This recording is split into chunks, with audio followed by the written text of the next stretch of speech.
This website focuses on the challenges and some of the unique issues faced by family caregivers of Chinese and Chinese American ancestry.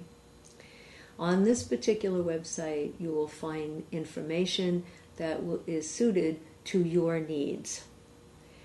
I'd like to begin by describing the fact that there are so many individuals now in the United States and around the world who have Alzheimer's disease or another form of dementia, and these numbers are expected to grow exponentially within the next 20 to 30 years. So at present, there are about 8 million people in the United States who are caring for someone with Alzheimer's disease or another form of dementia. They are informal caregivers. This means that they are primarily family members, not paid caregivers, who take on the roles and responsibilities involved in providing this care. Now, it might be helpful to just go over the fact that in the United States, Chinese Americans are actually the largest non-Caucasian ethnic minority group. And so it is really time that their special needs and issues be taken into consideration and receive some additional focus over and above what's been found in the literature to date. So in the last 20 years, the studies have focused primarily on Caucasian family caregivers. Within the last 5 to 10, we've seen an increase in studies on ethnically diverse family caregivers, including Chinese and Chinese Americans. One of the issues that we find in all caregiving research that's been conducted around the world is that caregiving is a stressful experience for the individuals providing the care. This is true irregardless of language, culture, and so forth. It seems to be universally a stressful experience. So part of what this website is intended to do is to help you learn some ways for managing better your particular stress or for coping with it more effectively. Stress is normal. There's no two ways about it, but you can learn to deal with it. Now, there is different stress at different stages of the various dementias. So in the early stages, most of the stress is experienced because the loved one is not remembering things. They simply cannot remember current things very well. They make mistakes about where they're supposed to go. When they get there, they're not sure what they're supposed to do. They are not able often to carry on a conversation that involves information. They don't remember things from the newspaper or a favorite TV show that they used to watch before.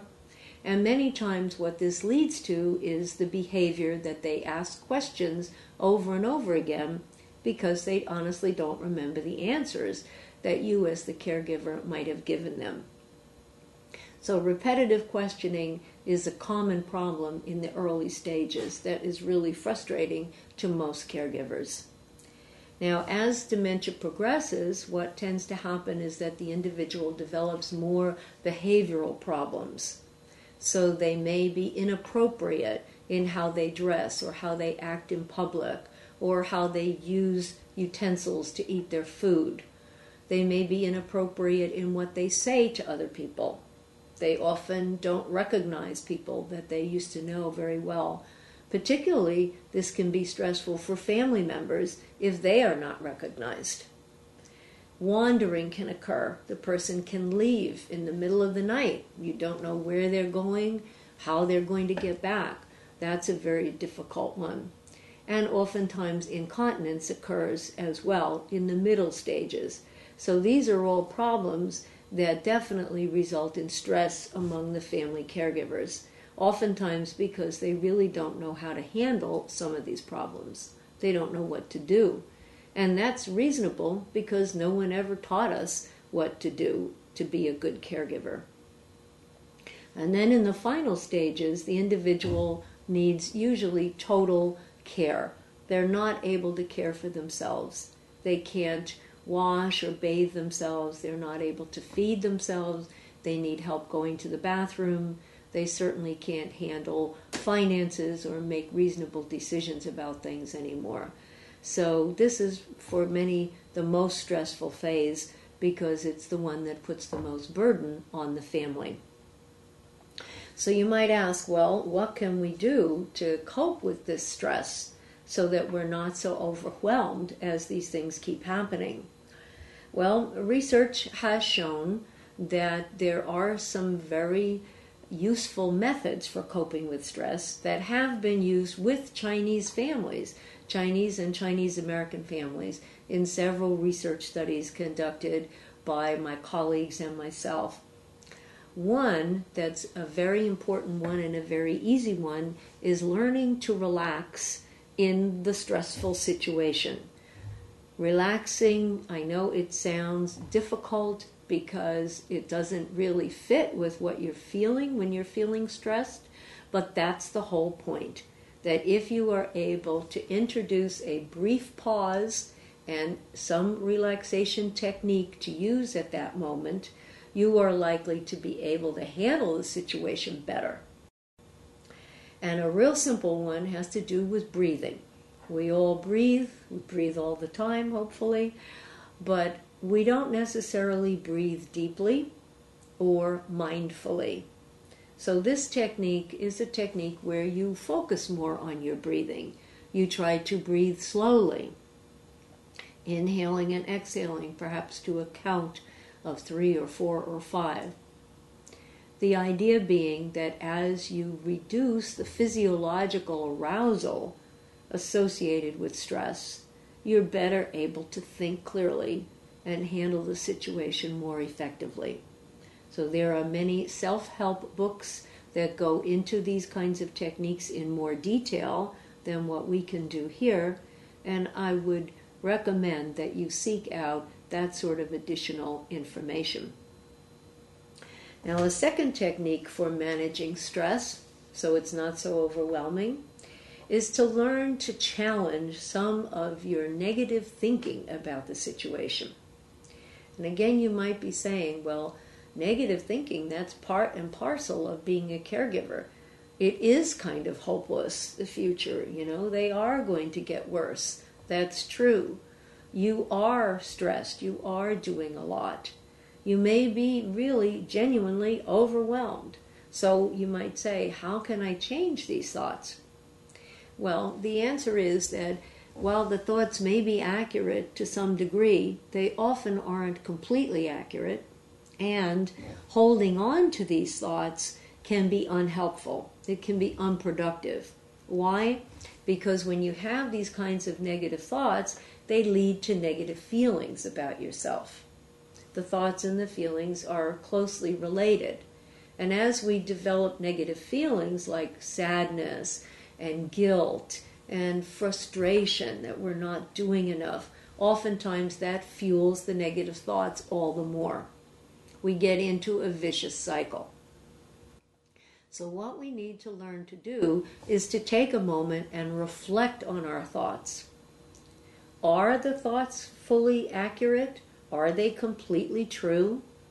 Or are they perhaps an exaggeration that's coming out of our emotional distress, which is often the case with family caregivers? And a simple technique for dealing with these negative thoughts is to develop some alternatives, to think about the situation from a slightly different perspective, to try to not think in terms of all or none, but to try to think more in the middle, somewhere between the one extreme and the other. By revising our thinking, we can have a very definite effect, a positive effect on our feelings. This is hard to do alone. You may need a coach. You may need to do this with someone. You may need to write your thoughts down in a diary or using some type of form to help you go through these steps of becoming aware and then challenging and then developing more adaptive responses. But this is a technique that caregivers have used in many parts of the world with great success. A third technique that I can suggest briefly is the notion of increasing positive activities in your everyday life. And this might sound impossible to you. If you are a typical caregiver, you're saying, I don't have time for anything else. How am I going to add something else into my day? The idea being that what I'm talking about are small things, things that can just lift your mood a little. For example, calling a friend that you really like to talk to, or maybe going out for a short walk. Maybe watching a favorite TV show, planning it in so that you're sure to see that show and not miss it. Or going for tea or coffee, a special tea, a special coffee, to kind of reward yourself for all that you're doing as a caregiver. So in summary, these three techniques that I've mentioned, relaxation through deep breathing or more mindful breathing, challenging some of your unhelpful negative thoughts, and increasing positive activities in your daily life. These are three tried and true methods for managing caregiver stress.